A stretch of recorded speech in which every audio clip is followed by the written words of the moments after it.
football and other F words. And I hear a huge echo. Nightmare. Are we good now?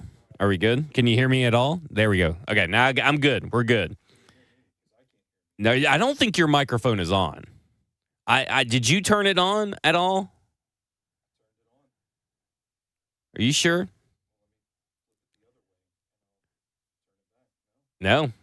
Check your mic. I wonder if the chat can hear you. We haven't done football and other F words in a while, and I'm sure they would much rather hear from you than me. Now, look at this. You know, I know this is Ross's first time. Okay? I know this is Ross's first time, but he has the title still of the 3HL title. Like, what are we doing here? Because we're not talking about... I updated the title. You what? I updated the title on everything. It says you haven't. How many top position players? We're not talking about that shit. We're not talking about your damn list. I don't even know if you're talking at all. Let's see. You go ahead and talk real quick. I am talking right now to see if my audio is coming through. Nope. Can't hear you. Now, he's microphone 6, Ross. So, no, you are not being heard because I just checked the live feed. So, toss me your book. We'll buy some time here. Buy some time for the people. You don't want to toss it. You just want to show it. So, over here, as you can see on his screen, there we go. Look at that catch. Look at that catch, those big old paws. Yeah, it's on. It's not translating. We need to do a different microphone. Don't grab the right. Try the right one. Yeah, see how much is on that. I love doing this. No, is that 5? Yeah, no, 5 had 3, I think. But anyway, possibly. I think does it have a full battery? No, it's not the other one. I lied to you. I'm a liar. Got Joseph in the room. Got Ross behind the glass. Jackson's doing... Oh, this one also has 3. Oh, well, then they both have 3. Okay, can you guys hear me? Yeah, we can hear Joseph. Yeah.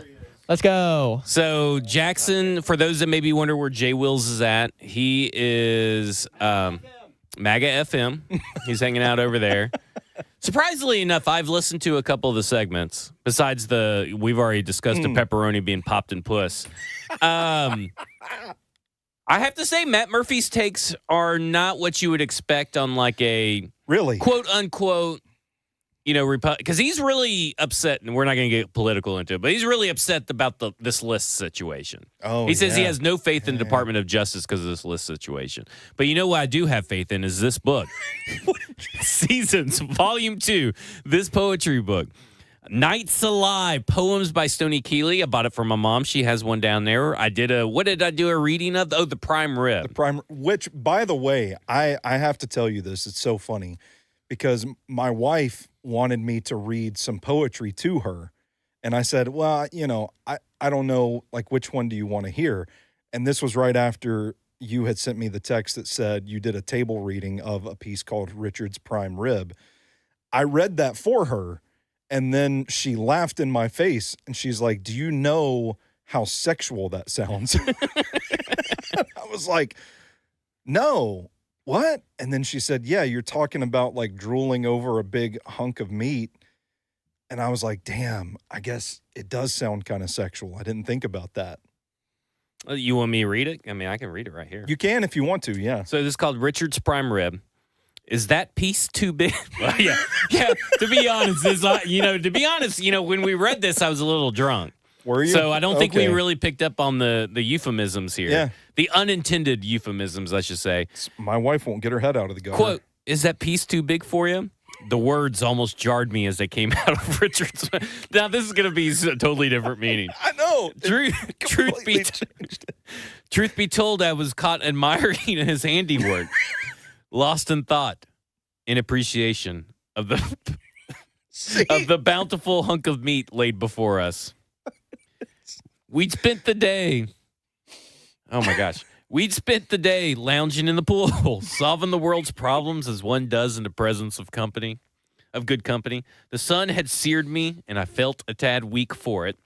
I had hydrated, but not the kind that actually replenishes the body, the kind that makes the mind forget to actually hydrate.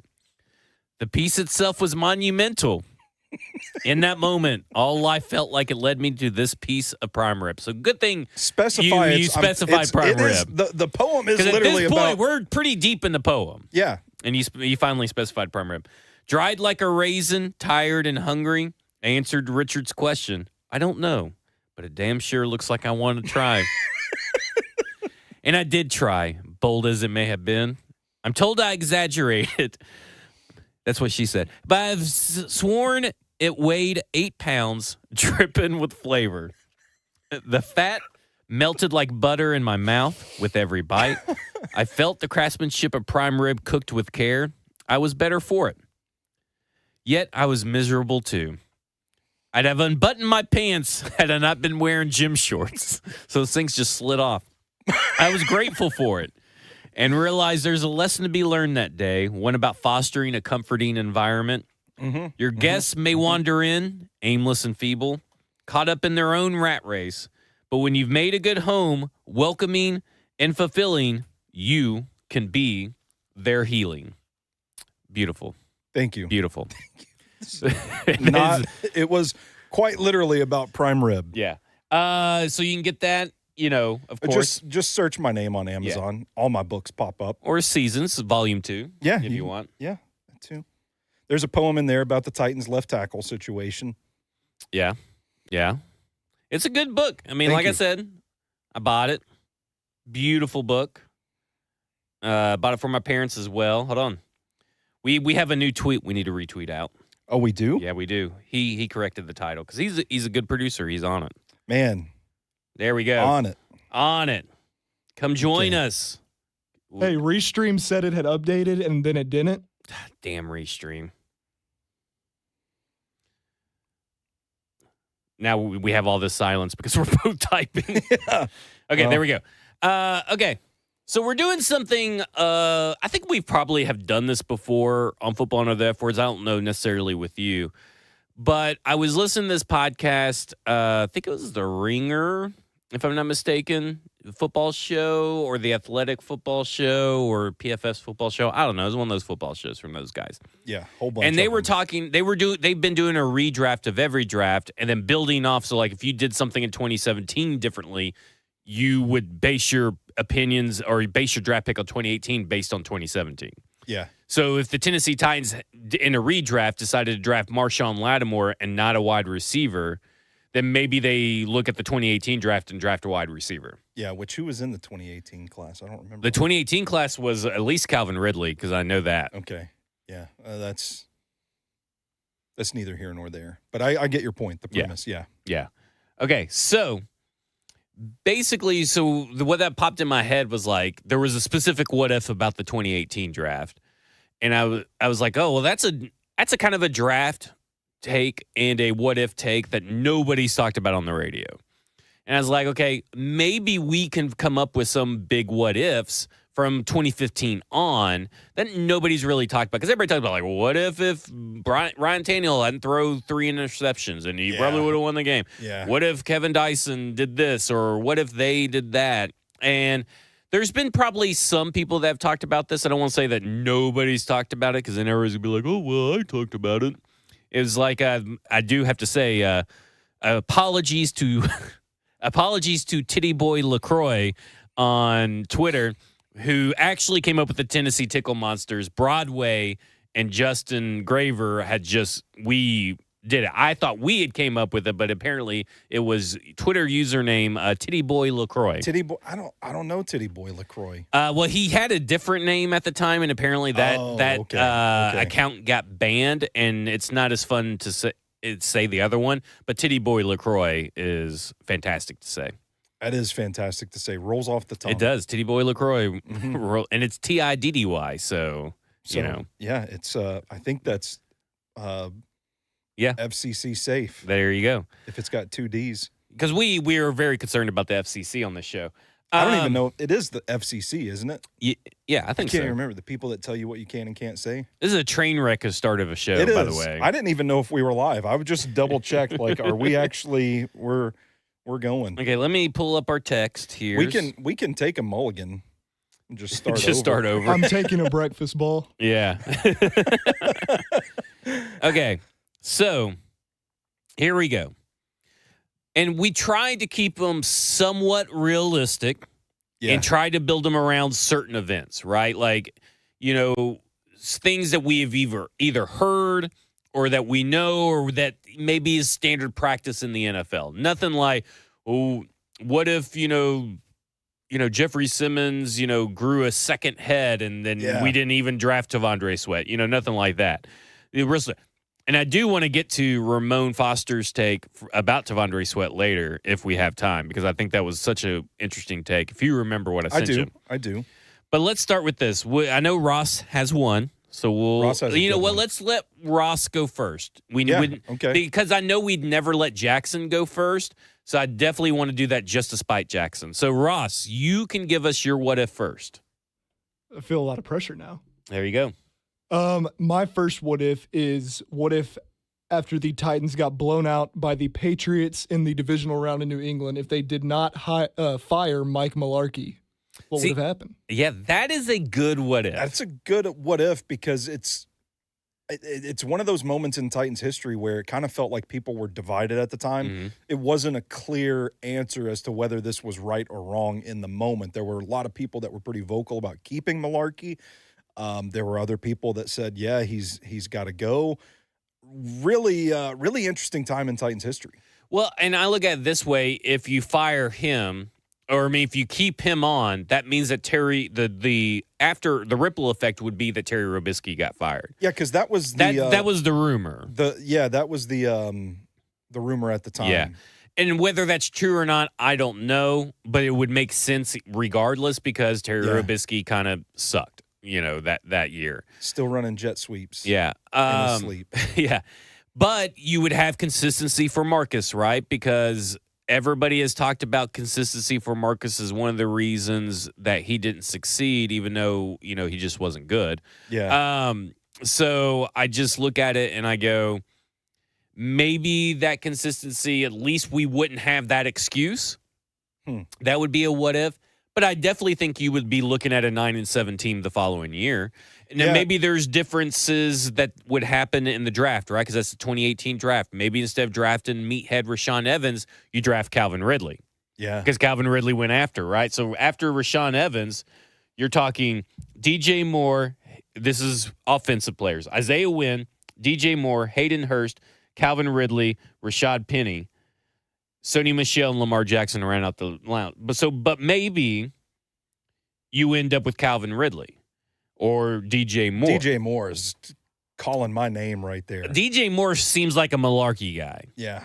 And then because you just drafted Corey Davis, and opposite Corey Davis, I guess, was still Rashad Matthews.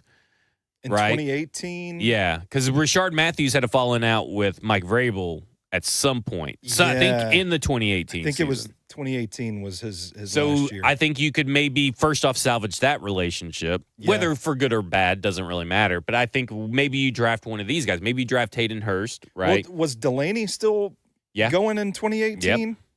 Yeah. So I don't know if you would have needed Hayden Hurst, but still better than Rashaan Evans. Yeah. I don't think you end up with Rashaan Evans. No, I don't think so either. And so maybe that changes stuff right there. I still probably would agree, probably still goes a 9-17. 7-team. Yeah, 9-7 team. I don't know why I feel like there should be another word in there somewhere. But that's what I feel like you are going to be, is still 9-7. Well, the 2018 season was the season that came down to that Week 17 game against the Colts where Blaine Gabbert had to start. Oh, God. Well, that's also Marcus gets the nerve injury to open up the game. Maybe because Mike Malarkey is hired, that game isn't a 17-hour game. Ooh. What if God or Mother Nature just did not like Mike Vrabel? Well, but here's the thing. We never really thought about that. Let's think about this because Mike Vrabel, again, this is all completely hypothetical. We're just having fun here tonight. Yeah. Mike Vrabel, kind of known for his attitude towards soft tissue injuries, pretty hard practices. He wants to grind people down, practice through your injuries, all that stuff. I don't know if that's something that nerve injury is something that could have been impacted by that, but maybe they play it a little less strenuous with Marcus. Maybe he's not hurt for that final game. Well, we do see sort of these last 2 years, talking about heading into training camp at least. Yeah. That the Titans heading into training camp these last 2 years, including this one and Brian Callahan's first year, have been relatively healthy. Yeah. That has not been the case for the Mike Vrabel years. No. And so maybe there is something to your point. So maybe Mike Malarkey, maybe everything's a little bit healthier. Does that change stuff? That, to me, changes more for Marcus than anything else. Well, and plus, too, like you can look at it bottom line wise. Malarkey was considered a player's coach by the players. A lot of the guys loved him. And I think that showed through on the field. They played pretty hard for him despite having, an offensive scheme with Terry Robisky at the helm that, I don't know, exotic smash mouth is what they tried to call it. And so maybe just by vibes alone, dudes are, feeling better throughout the end of the season. Maybe things aren't as strenuous, as hard on the entirety of the team, Marcus included. Ross, would you like to answer your own what if the Mike Malarkey hire? I don't know. I think we would have eventually moved on from him probably early 2020s at the latest, I guess. But I think maybe the record wouldn't have looked that different from Vrabel, but I don't know if we would have ultimately had the playoff type of run that we had in 2019, if that makes any sense. I think I would agree with that. I would agree with that, too. I think what would happen is that we would have felt we hung on to Mike Malarkey 1 year too long. Because I think he would have been fired after the 2018 season, maybe. So the next domino to fall in the multiverse is then, let's say 2018 goes similarly. Something that I believe the more that I've learned about football and kind of dug into the game and roster construction and all that, I do think that your success on the field, one of the biggest contributing factors to it is the roster. So you had a good roster then. You were building a good roster. Eventually that's going to wear out, and when it wears out, same thing happened to Mike Vrabel, would have happened to Mike Malarkey. The clock strikes midnight on Cinderella, that sort of thing. So what year, do we think that he makes it one more year with that 2018 roster and then he's canned? Yeah. Or does he get a couple of years? Because the follow-up to this is, okay, if we move on from Mike Malarkey, who then becomes the Titans head coach? Who do they hire after that? Well, we could take this in two different directions here because you have to remember this. In 2019... I was just searching 2019 NFL coaching candidates. So 2019, this is where you had Cliff Kingsbury hired. Whoa. Zach Taylor hired. Freddie Kitchens hired. Vic Fangio hired.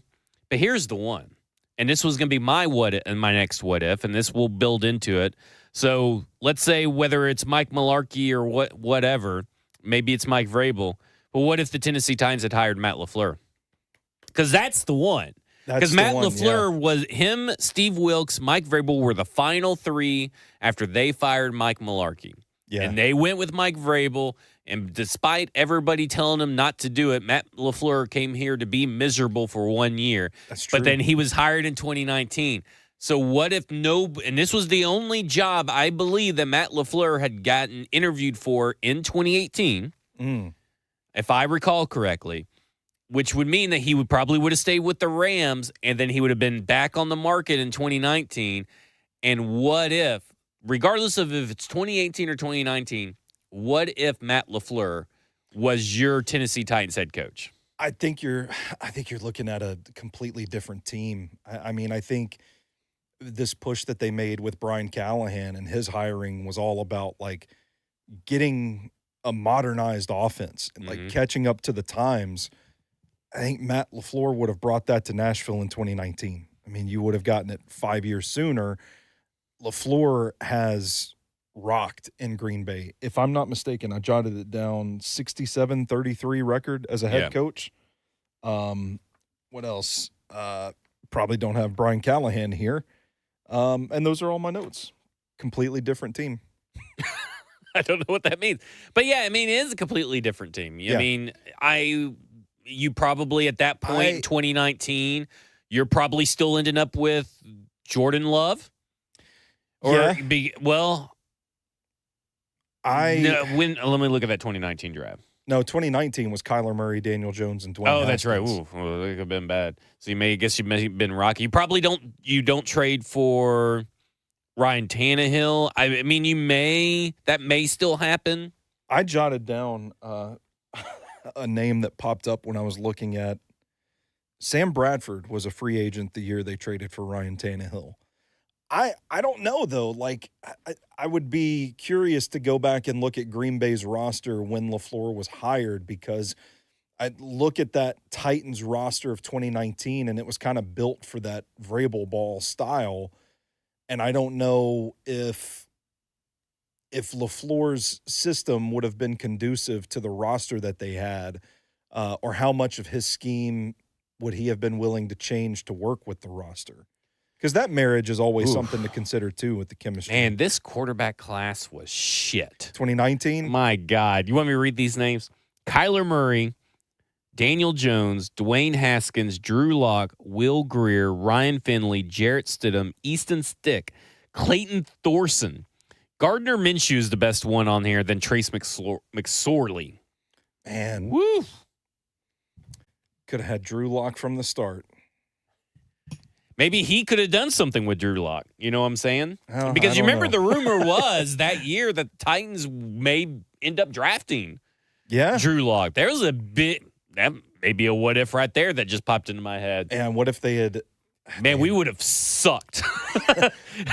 This team would have sucked with Drew Lock and Marcus as your quarterbacks. But we're kind of starting to blend some of our what ifs, but I think the franchise probably bottoms out a little bit sooner, too, than it did. Oh, yeah, it probably bottoms. I mean, Mike Vrabel's fired. It bottoms out in 2019 Yeah. if they draft Drew Lock to be the quarterback. Because that was all – I mean, that's what saved your team was that Ryan Tannehill trade. Tannehill, yeah, it was. But just real quick, I know you said you were looking at it, but like some of your free agents were Nick Foles, Teddy Bridgewater, Ryan Fitzpatrick, Tyrod Taylor, A.J. McCarron, Robert Griffin III. Man, these are some man, that would have been a shit year to need a quarterback. Yeah. You're probably that's why the Giants picked Daniel Jones at like 6th overall or whatever. Woof. Those Vanilla Vic jerseys and Nissan would have gone crazy. My God. This is insane. What an insane looking list. What? I mean, so Matt LaFleur's here. Okay, let's say first off, let's start here. Instead of hiring Mike Vrabel in 2018, they hire Matt LaFleur. okay. Do you think that he is hired because he's coming from the Rams? He's obviously being hired to get the most out of Marcus these last few years, to get a definitive answer, or because John Robinson didn't draft him and Matt LaFleur wasn't here, do they go quarterback? Because I would lean towards we're getting another year, Marcus, on this instance. Yeah, I would too. But I don't know. See, the benefit of hindsight kind of clouds it, because that 2018 class is starting to look pretty damn good the later we get into all those guys' careers. Because that was the year that you did have Baker was the first pick, and Darnold, and then Josh Allen, Rosen, Lamar Jackson. Lamar Jackson would have been the quarterback. Yeah. At that, unless they trade up. And then, man, I just think like LaFleur running the zone, all the RPO stuff with Lamar Jackson. Oh, man, I don't even want to think about that.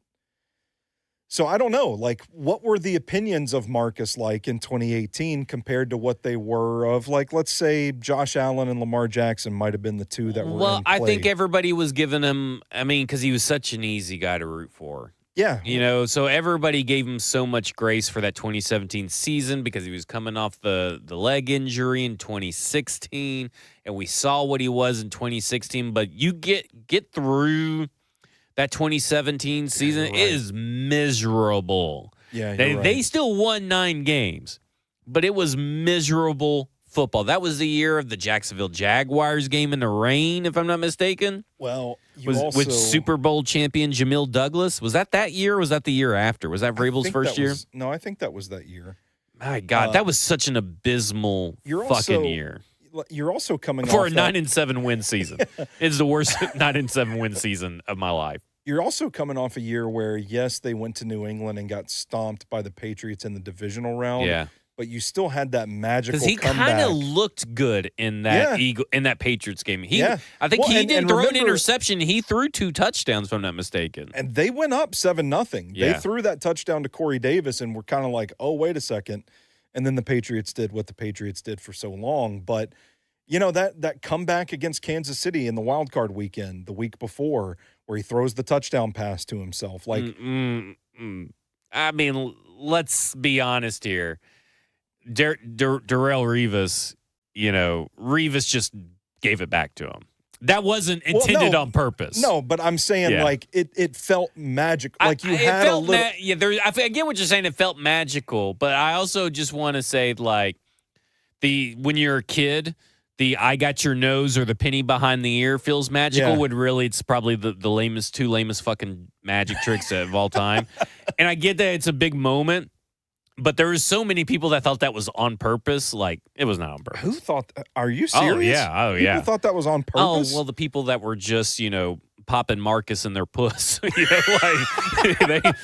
fucking. Too soon. Yeah. They just loved it.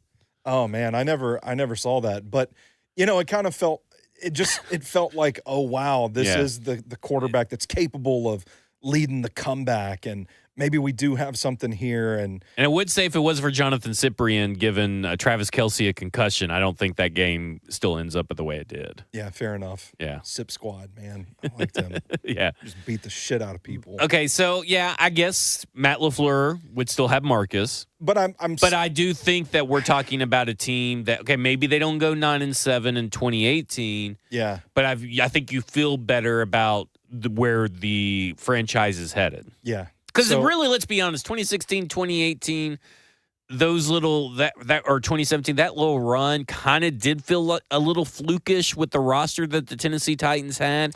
It wasn't really a roster that should have won 9-7 games. Yeah, that 2016 team that didn't make the playoffs, they went 9-7 though. I felt like, man, they things clicked during that season. I think that was the season that they did fire Ken Wisenhunt and put Mike Malarkey in as the interim, and that ultimately led to him getting hired for 2017, if I'm not mistaken. They turned it around. I remember thinking, like, if they get into the playoffs, they're hot right now, they're going to give somebody trouble in the wild card round. And maybe it was a little overperforming. I think with the benefit of hindsight, we can look back and say, wow, those are actually that was one of John Robinson's finer drafts. Finer free agent cycles. That was the year that he traded for DeMarco Murray, if I'm not mistaken. 2016, yeah. Yeah. So 2016, 2017, 2018, those 3 years, John Robinson was doing some building. Yeah. So I always thought that the 2016 team was actually better than the 2017 team. I did too. That made the playoffs. So I don't know, man. Like, all of that's to say a few pieces go the other way, and I think any of those years could have been. Well, I would say this, okay? We were talking about keeping Mike Malarkey in the wide receivers they would have drafted. He would have drafted a wide receiver, Matt Lafleur. Yes. He would have drafted Calvin Ridley or DJ Moore. Yeah. So I think I can say that fairly certain. I feel like that he would. I know the Packers don't, and that's like a big thing, but that's the Packers thing. I think that here in this situation, they probably would. Because he would be trying to modernize, and I don't think Rashard Matthews can do what they need done. DJ Moore could. What happens to Derrick Henry's career with Matt LaFleur at the helm? I think the same. You think so? Yeah. I don't think that issue with Derrick Henry is as offensive coordinator as people think. Really? I think when you go, because I argued about this, Derrick Henry, Deion Lewis. Remember, everybody said, "Oh, you got benched for David Fluell." No, he fucking didn't. He didn't get benched for David Fluell. Well, that was flu season, though. Yeah, flu season. I remember watching the London game, we were in Savannah. And so I remember watching the London game, and we're in the airport, and I'm arguing with one of my Twitter group chats, telling them, I'm like, you guys don't understand. This is not a Derrick Henry issue. This is a usage issue. And we know who controls the roster. Yeah. We know who controls that roster on game days, Mike Vrabel. Who makes those decisions? It was Mike Vrabel. Who gets in the ears of his coordinators? It's Mike Vrabel. We know that Mike Vrabel was the driving force behind that decision. And we saw what he was in 2016. Mm-hmm. We saw what he could be at 2017 at that Kansas City playoff game. Yeah. They needed to use him. They didn't want to use him. They wanted to get cute and do these splits and reps with Dion Lewis and all this kind of crap. Kind of like what Vrabel did, or the Patriots did when Vrabel played for him. It's kind of like Dion Lewis need to be your third down running back. And maybe Dion Lewis isn't on this team. We may not have a lot of Patriots players on this team if it wasn't for Mike Vrabel. Not a lot of Texans players. This may be a really good thing, by the way. Yeah. No Jadeveon Clowney, all that kind of stuff. But my thing is that if you looked at the efficiency metrics, the EPA per play, the yards before contact, the yards after contact, the yards per attempt, yards per touch, Derrick Henry was smoking Dion Lewis that year before the Eddie George talk. He just wasn't given the trust or confidence by Mike Vrabel. And then the mystical Eddie George talk changed everything. Mm-hmm. And maybe it did. Maybe it changed his attitude where he's like, well, I just don't give a fuck that I'm not the guy. Just give me the ball. Just give me the ball. And maybe that could change everything. But I do think with Matt Lafleur, I think Derrick Henry, I don't think Dion Lewis is the main bell cow back, which is what Mike Vrabel was trying to do for his buddy from New England. Fair enough. I just meant like schematic wise too. Yeah. On top of the usage, because I'm thinking like they had deployed a platoon of guys for a while, but then when they got Josh Jacobs, LaFleur was like, no, that's the fucking bell cow. Yeah. He's getting the ball. So I do think even, they both ran a lot of zones, so I don't think things would be differently either. No, I think that maybe Derrick Henry is recognized as the bell cow back. Yeah, maybe he has more yards because they use him as the feature back sooner. Yeah. Under Matt LaFleur. I think you would maybe still see kind of similar to what it was with A.J. Dillon and Aaron Jones. Mm-hmm. But I do think that Derrick Henry, I think they would have a more traditional Derrick Henry's 1 and 2, Dion Lewis is number 3. Third downs. I think that's an obvious passing situation. I think that's what happens. Whereas, they kind of just made Dion Lewis your every down back and then brought in David Fluellen just to fuck with everybody. Yeah. That's what it feels like with David Fluellen. No offense to David Fluellen. But just like you're just screwing with us at this point. Yeah. So I do think while maybe there may have been a small dip from what you saw with Mike Vrabel to Matt LaFleur just in 2018, I think what the future would have been sustainable because we have seen what Matt LaFleur is. Sustainable. Yeah. I mean, and the reason I say there may be a small dip at the beginning because there were moments when Matt LaFleur first started up for Green Bay where Aaron Rodgers saved them. Well, yeah, and I mean, think about that. And NFC he had to grow into his role. Yeah. Think about that NFC Championship game, all the heat that LaFleur got. And fans were calling for his head. I think that was the year that the Brady Bucks won it all. Yeah. And it was Bucks Packers in the NFC Championship. Yeah. You're right. So that's where I think about that. Is like, to me, it's like, doesn't matter if it's 2018 or 2019. Don't think your quarterback situation changes other than you may or may not have Ryan Tannehill. Yeah. Which with LaFleur, we don't know if that even matters because maybe after 2018, you're feeling good about Marcus because Matt LaFleur was able to do a couple of the things that he did with RPOs and all this stuff. And it was stuff with, maybe DJ Moore and Corey Davis. So we established that Matt LaFleur would probably want to try to make it work with Marcus, not stay in the not dip their toes into the 2018 quarterback class. Yeah. But what if things go similarly for Marcus, which I don't know if you would agree. We probably think what happened to Marcus was probably going to happen to Marcus no matter who the coach was. Feels like things kind of caught up with him. The hourglass ran out, and when he was cooked, he was cooked. So what if, to play off of this, they stick with Marcus 2018, 2019.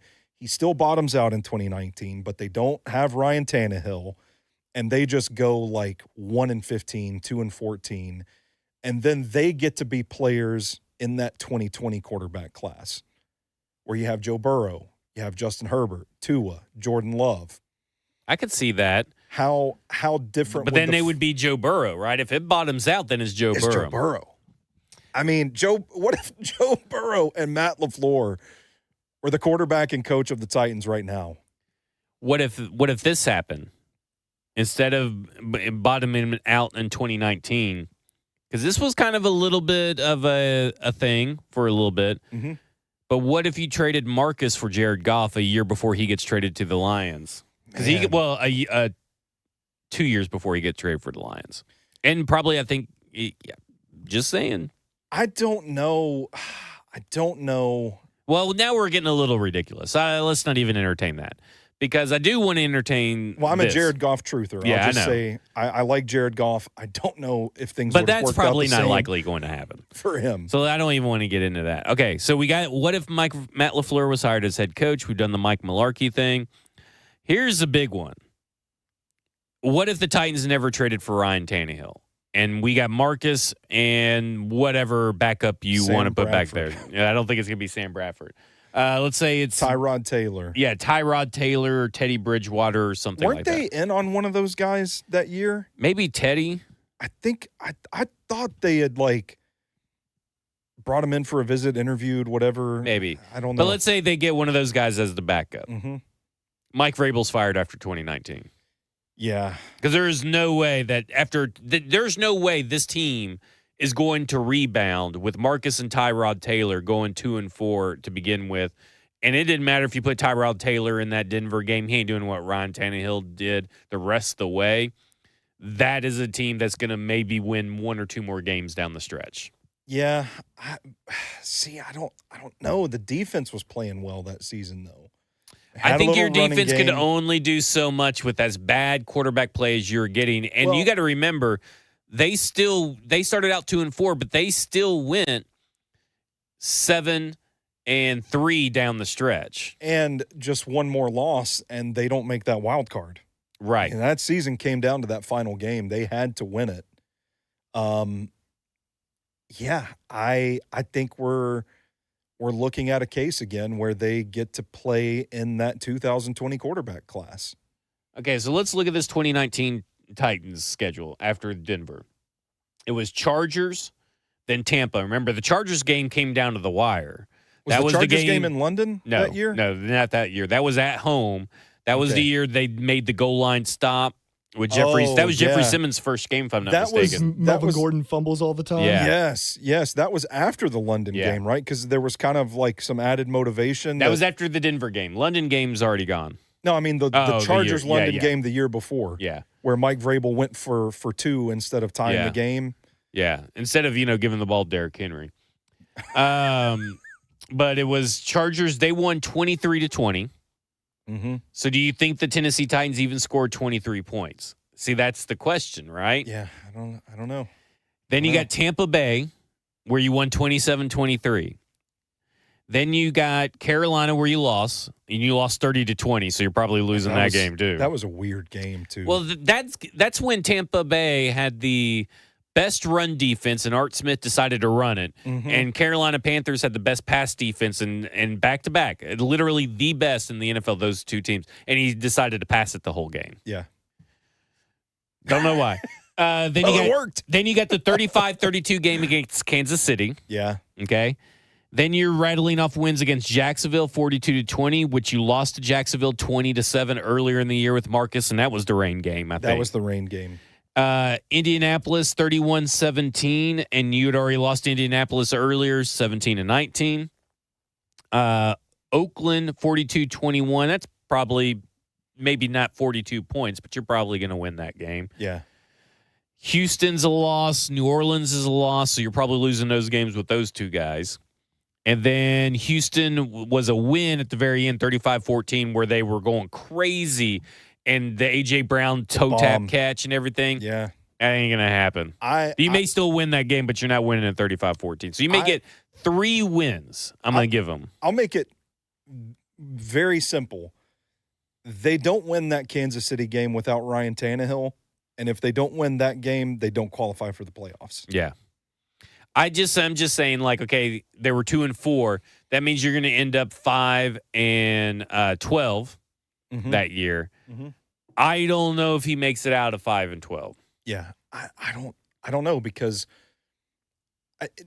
is there because do you want him, Mike Vrabel, after going 5-12? Do you want him to go and draft another quarterback? Because that's what you're doing. You're drafting Joe Burrow that year. Or maybe not Joe Burrow, but you're drafting Joe Burrow, Tua, or Justin Herbert or something like that. Yeah. I don't know. Part of me wants to say I don't think it's a given that Mike Vrabel would want to draft a quarterback just because he's Mike Vrabel. Well, what would he do at quarterback? Sam Bradford. You are just all about some Sam Bradford. I don't know. Part of me thinks that they would want the experience, and they would have been in on Nick Foles too. But that was he had signed a 4-year contract. So he wasn't available. That was the year before when he signed with Jacksonville. Yeah, and I don't. Yeah, you're right. It would have been. They would have gone with one of the quarterbacks. That was when the Cleveland Browns brought in Kevin Stefanski. You know I love me some Kevin Stefanski. So what if you're getting Kevin Stefanski with Joe and Burrow. You were 5-12, remember? Okay, so you're 5-12. Where would that have been in the draft order? That's what I was trying to figure out. Yeah. Because I feel like you're probably still looking at your choice of Herbert or Tua. I think you miss out on Burrow at that point. Vamp for me. Vamp for you? Okay. Yeah. I had a thought in my head about this. About Mike Vrabel. And Ryan Tannehill. Because Ryan Tannehill saved everything.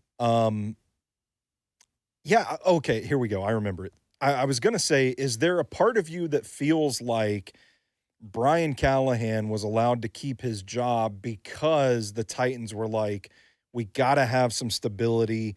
We can't just keep firing everybody that's involved at the top and starting You'd over. have been picking in the top 5 more than likely, by the way. So Herbert territory, presumably. Yeah. And I'm thinking like, okay, this 2019 is before all of the firings start happening between J-Rob, Vrabel, and Rand Carthon, all that. So, yeah, they probably wouldn't have learned their lesson, like we can't just fire everybody at the end of every season. And they probably would have been more likely to be like, you're out of here, Mike. Yeah, because, I mean, especially if you got Kevin Stefanski, who just was replacing Freddie Kitchens, right, in that whole debacle over there, you're probably thinking, okay, we get a new quarterback, let's get an offensive-minded head coach. What you got, Joseph? So if they don't do the Ryan Tannehill thing and they go looking for a quarterback in that offseason 2020, Tom Brady. See, good point, Joseph. Because that he was would save Mike Vrabel's job. But I'm telling you guys, Tom Brady would not want to come here. Well, but he was already rumored to be interested in Tennessee, and Tennessee interested in him, but they chose Ryan Tannehill instead. And Brady's relationship with Vrabel, we know Vrabel is a player's coach. He could have convinced Tom Brady to come here. Okay, so 2 things with this. The Tennessee Titans never once pursued Tom Brady throughout that whole thing. That has been debunked, that they were even wanted to do it. I said rumored. It's been rumored, but that rumored's been debunked. So I don't know if Mike Vrabel and I think they're friends, but I don't know if they would want to be friends. You're saying if Ryan Tannehill wasn't there. Yeah. So, but that's what I'm saying. Like, that would be it might change things. That may change things on his front, but what happens if you don't land him? Because what do you have to offer Tom Brady at that point? You probably don't have the A.J. Brown season that he had because of Ryan Tannehill. Your offense doesn't look as good. Mm-hmm. So what do you actually have to offer him? Because I always maintained Tampa Bay's was where he was going. Because Tampa Bay had everything he needed to succeed already. They had the defense already built. They were in the NFC, which was a lot easier for him to go through. They didn't have to go through anybody hardly over there at that point in time, or what it felt like at the time. And then he had Mike Evans, Chris Godwin. He had a pretty good running back at the time. You know, like there was everything already kind of there. Yeah. And Bruce Arians was there. Mm-hmm. I always thought he was going to go to San Francisco. I thought he was going to go to 49ers. So I do like this thought, though, because I do think that is something that we did not think about was like. We didn't think about that. What if Mike Vrabel, this is kind of a what if on its own. What if the Tennessee Titans just were able, instead of signing Ryan Tannehill after they traded for him, what if they just went and signed Tom Brady or convinced him or even just dipped their toe in the water to try to get him? I still don't know if Tom Brady would work under Mike Vrabel. Phillip Rivers was also another quarterback in that free agency class. He went to Indy that year. Yeah. Mm-hmm. Mm-hmm. How much difference does Tom Brady? I think Tom Brady's the greatest quarterback of all time. But to your point, a lot of unknowns on that roster at the time, you would have had to really do some convincing that, hey, we've got what it takes to go if they came off the 5-11 season. Yeah, is Tom Brady good enough to lift that caliber of a team? I do think yes, but we wouldn't have thought that. Yeah. And the reason why I say yes is just because I think with Art Smith and Tom Brady together, I think there's some real magic there. Oh, we could do some cooking there. Yeah. See, that's where Derrick I go Henry, at. Yeah, because what we're saying is essentially Mike Vrabel, stunk because of the quarterbacks. And well, now you got Tom Brady, and maybe that changes everything on the outlook. Yeah, probably change. I just don't know if you could convince them. I like the what if, but I just don't know. Yeah. Do you think they're Super Bowl contenders with Tom Brady?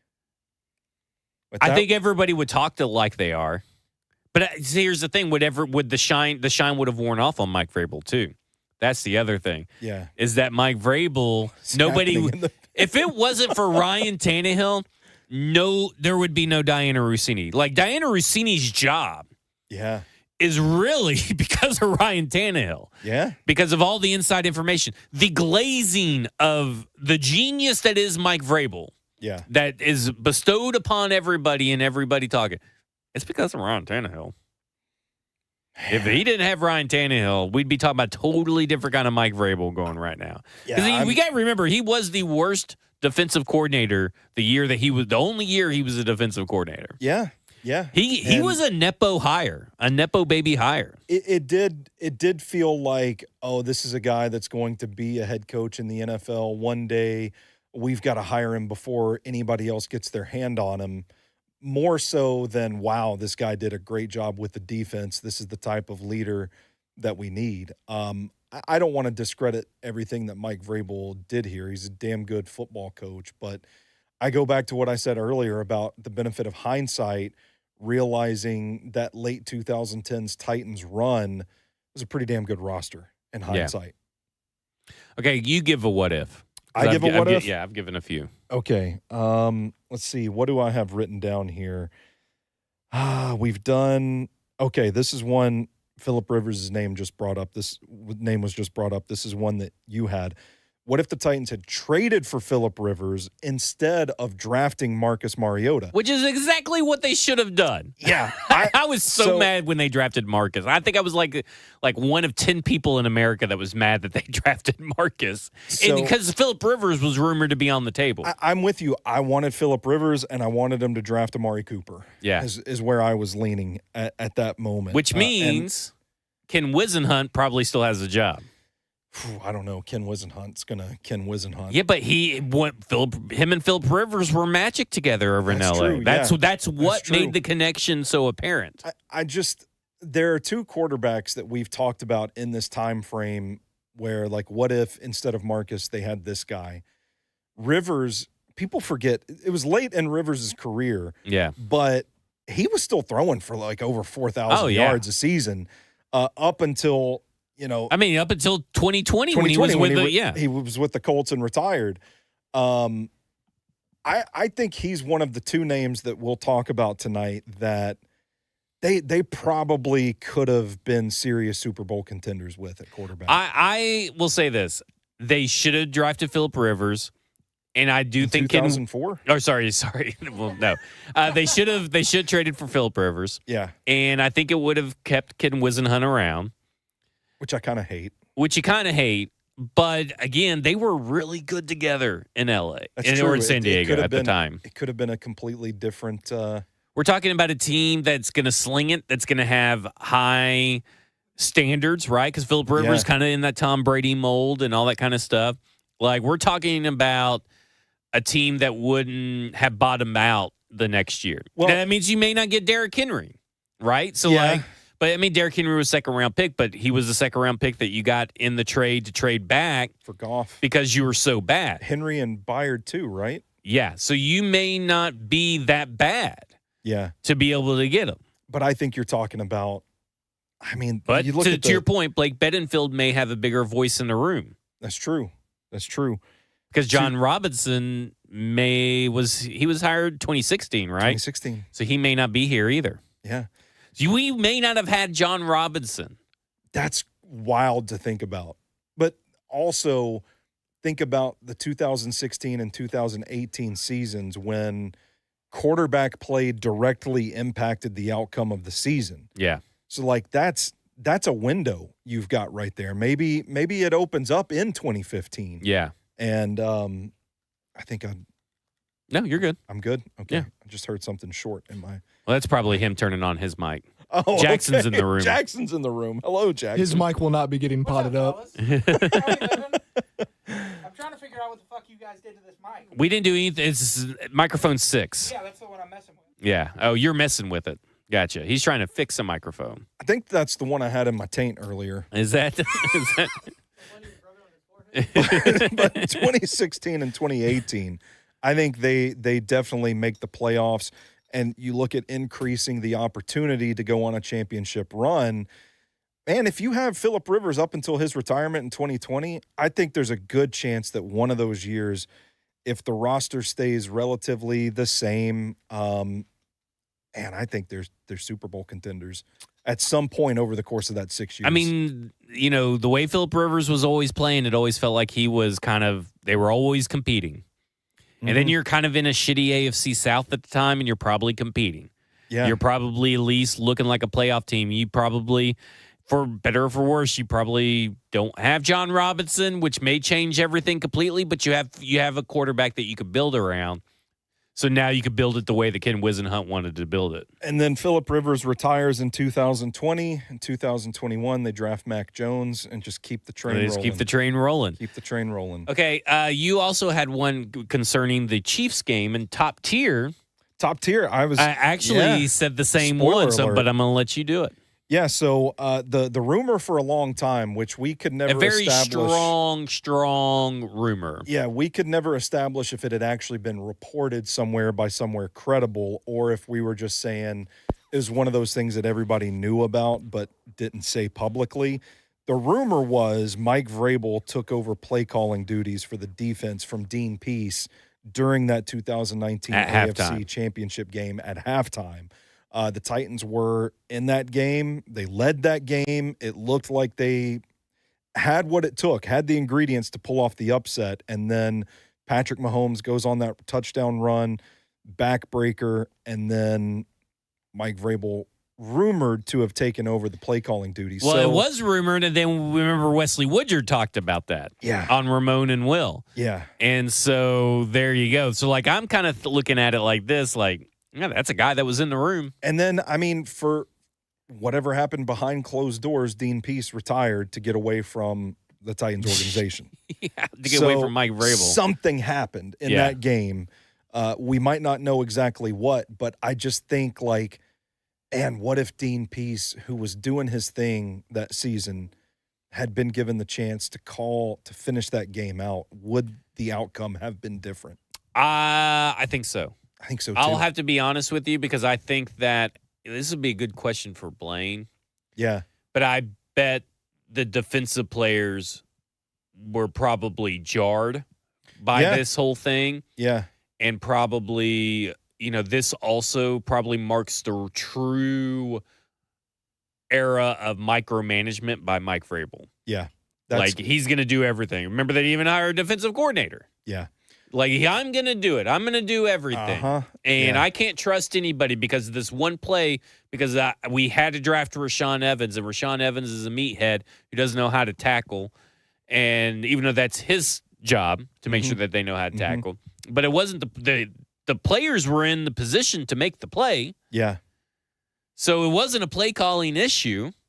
It was an execution issue. It just really felt like it disrupted. In hindsight, I should say. At the time, we didn't know that Mike Vrabel had taken the reins on the defense. But after that comes out, if you go back and watch that game, it does really feel like the defense is just shook after that Mahomes run. Yeah. And I think we always kind of attributed that to, the pressure just got to them. The Mahomes magic got them, and it was in their head that they couldn't come back. But I look back at it, and I'm like, man, I wonder if all of this, like you said, just jarred them, and maybe they're uncomfortable a little bit. And all it takes is for them to get in their own heads for and them especially to start this giving up generation plays. of players. I mean, you see how mad even today Wesley. Yeah. I mean, just over this last calendar year, Wesley Woodyard was over that.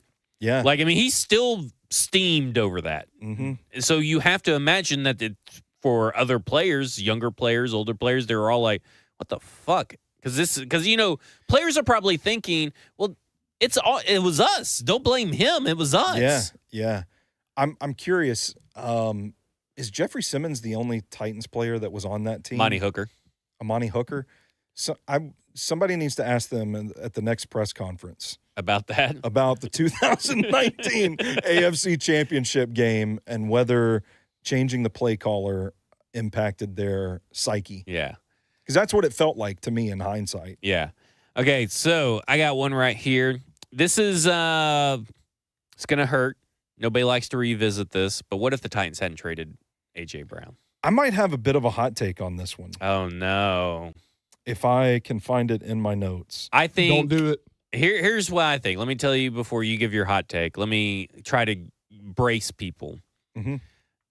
I think this team is infinitely better than it ever was through any point since A.J. Brown has left. Mike Vrabel's still here. John Robinson's still here. I think all of that still works out. I think they hammer out their issues because they're winning games. And to me, they were winning games before John Robinson got fired, but they weren't convincing wins.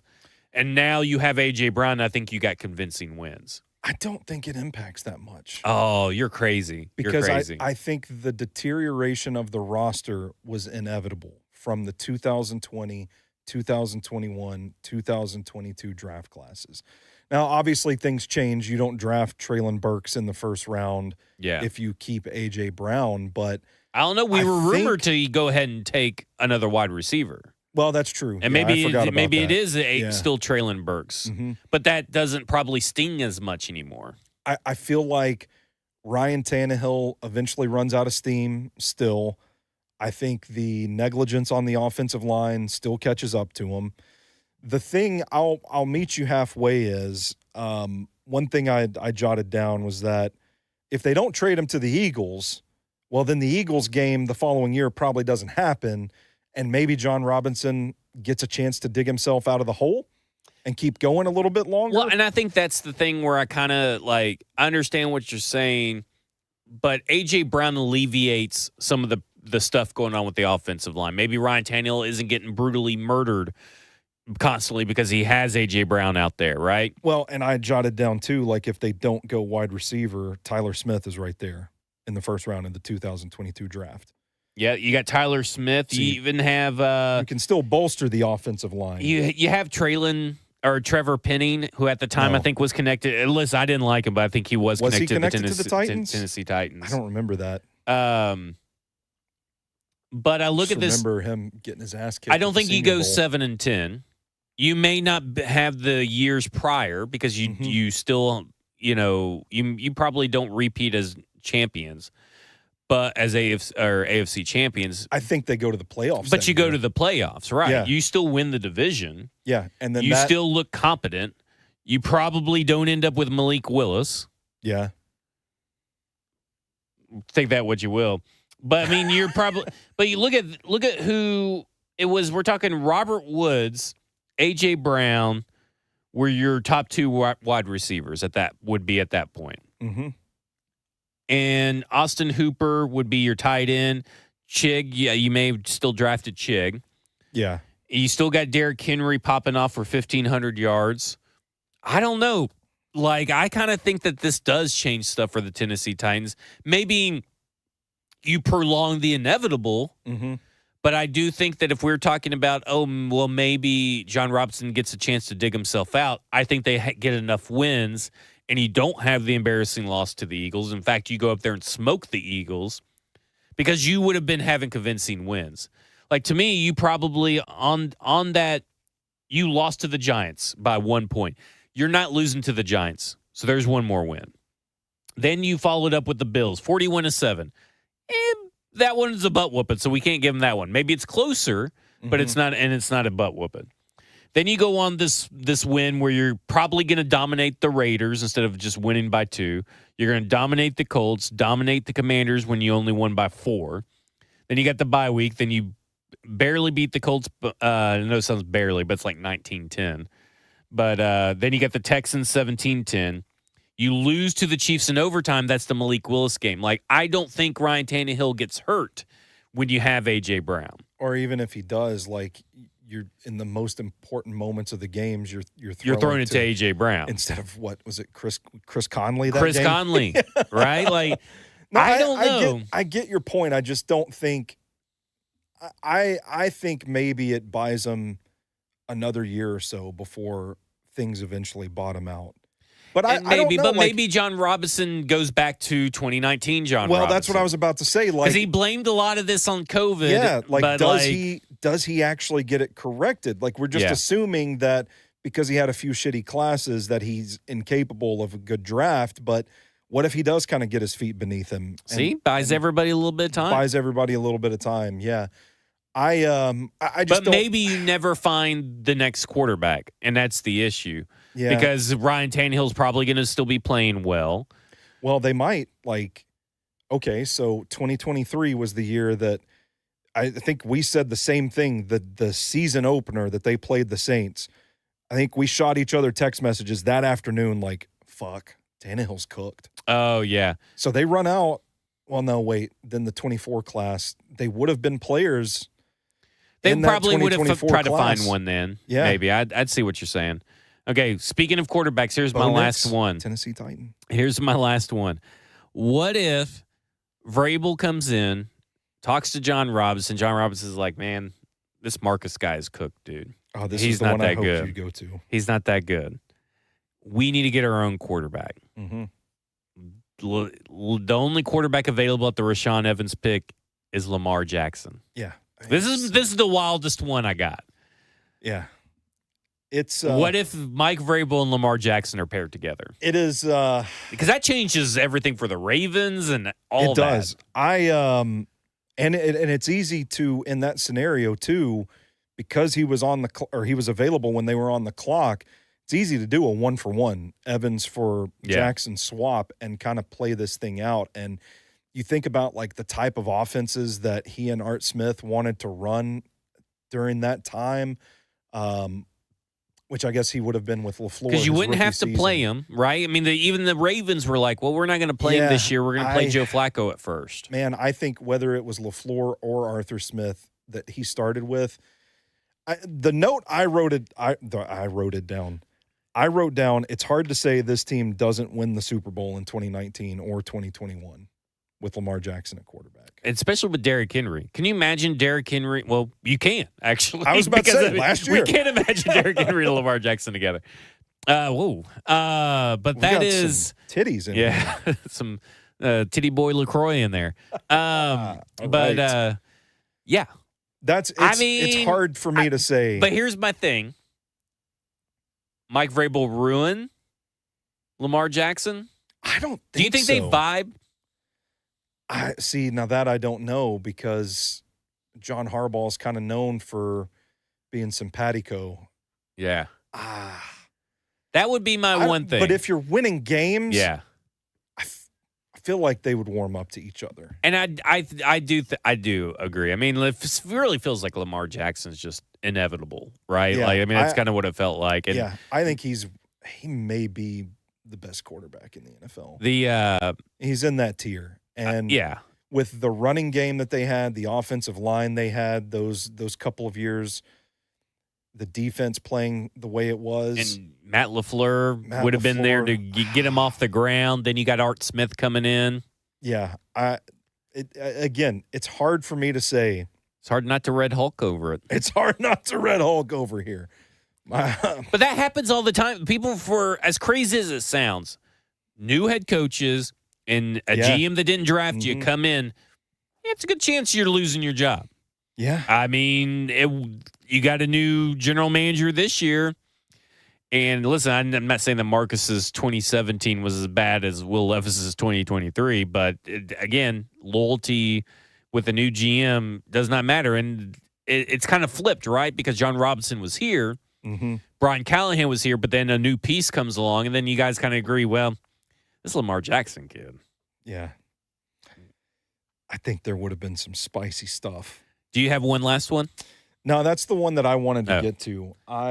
Because that's the one that I feel like has the biggest impact on this franchise because, like I said, I think it leads to a Super Bowl win. I think the Titans, at some point, those Mike Vrabel Titans, with Lamar Jackson at the helm, probably. Or Phillip Rivers. Well, he wouldn't have been here for the Phillip Rivers one, but.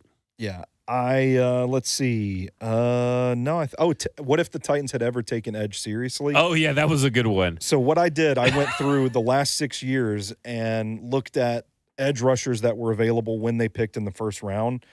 2025, Abdul Carter. I mean, yeah, we're good with Cam Ward. 2024, it could have had Jared Verse. Over. Who was the J.C. Latham? J.C. Latham. So, no, you would probably go Dallas Turner over J.C. Latham. I would have, at the time, but Jared Verse, the defensive rookie of the year. 2023, instead of Peter Skoronski, Keon White, Yaya Diaby. Yeah, but you wouldn't have drafted those at those spots, though. Not at those spots. That's the thing that I'm having trouble with, too. Like, that's where, like, you get into the exercise and you kind of realize, like, oh, man, a lot of the best guys came out of the middle rounds, which if you're thinking, hey, maybe that bodes well for Femi Oladejo. 2021 draft. Why don't I have that right here? Okay. Is when they drafted, of course, Caleb Farley. Yeah. So instead of drafting Caleb Farley, let's say you go the next defensive end. That would have been Peyton Turner or Adofe Owe. Joe Tryon-Shoyinka's down there, too. Yeah. But those two guys right there, none of those guys have really turned into much. I guess I'll take Joe Tryon over Caleb Farley. Well, yeah. You would take them all over Caleb Farley. Yeah. But don't necessarily change the outlook of your edge group. Odafe, you probably do. Yeah. The other two probably don't. Yeah. Okay, so let's go down to the 2022 draft. Instead of drafting Treylon Burks, and let's say you keep whatchamacall, Philadelphia, traded up, right? Yeah. From New Orleans. No. We just got that pick. From New Orleans? They got the pick from New Orleans and then traded it. Or no, New Orleans traded up to get Trevor Penning, and then the Titans traded up with the Eagles with A.J. Brown. They just traded up. So that means that I got Jermaine Johnson. Yeah, Jermaine Johnson, not bad. George Karlaftis would have been a good one. He seems like a real good Vrabel guy. In the middle rounds, a guy that's turned out to be a pretty nice pick, Nick Benito, was in that draft too. And then, 2023, Peter Skoronski, Lucas Van Ness, Will McDonald. Will McDonald's been all right. Miles Murphy. I know. Yeah. Ooh. That's why I ultimately landed on Keon White or Yaya Diaby. Maybe there was no way for them to really be good at edge. 2020, the year they drafted Isaiah Wilson. Again, these are late round guys, so they're not guys that would have been in play in the first round, but Josh Uche's in that class, which he's kind of fizzled out the last couple of years. Alex Highsmith is in that class. Again, hindsight, the benefit of 2020 or whatever the fucking saying is. You nailed it. Thank you. Yeah. Maybe there is no reasonable way for them to have really fixed edge. I think what I learned by looking at this is, like, if you don't get a top 10 edge in a draft class, it's all kind of good luck. Joe Tryon Shoyinkas and Yaya Diabys. Which if you end up with a Yaya Diaby, having picked him in like the third or fourth round, that's pretty good, but that's pretty rare too. All right. That will do it for us. Football. Oh, you're gonna be on, if you're listening right now live, you're gonna be on this tomorrow and next Friday. Yep, the 11th on Cover and the 2 18th. with Blaine Bishop and Zach Lyons. We're not going to have a show next Thursday. Mm-hmm. We're going to have a show Saturday morning. July 19th. 10 a.m. 10 a.m. The reason that we're having this at 10 a.m. is because we have a very, very special guest that has promised and is very excited that they are coming to sit on the couch, and we're going to do a podcast with this person. And we'll let you know, next Friday who that may be on Cover 2. Maybe we'll wait to make it a complete surprise. But listen, it's so good that Jackson is coming in at 10 a.m. to produce the show. Thank you, Jackson. So there you go. Thank you, Fuck Jackson. yeah. Yeah. So it's really good. So July 19th, 10 a.m., special guest. I'll probably make one of those graphics, with the wrestler that's in the silhouette. Maybe put them on the couch or something. Who is this? We'll find one of the ones from the draft, and we'll put a silhouette over JT or something. I like that. I'm stoked though. I don't know. No, don't say any more because you'll just give it away. I'm not going to give it away. I'm really happy that the stars have aligned so far, and I just hope it stays the course. But you'll be on Cover 2 with Blaine Bishop and Zach Lyons, but be us two tomorrow, 1 to 3 p.m., and next Friday, 1 to 3 p.m. Tomorrow, we'll talk more about these what-ifs, and you also have 3 Mount Rushmores you want to do. What's Mount Rushmore season? Yeah, and we want to talk about Tavondre Sweat and what Ramon said about that, so we'll talk about that as well. Other than that, this has been Football and Other F Words, and you have just been effed.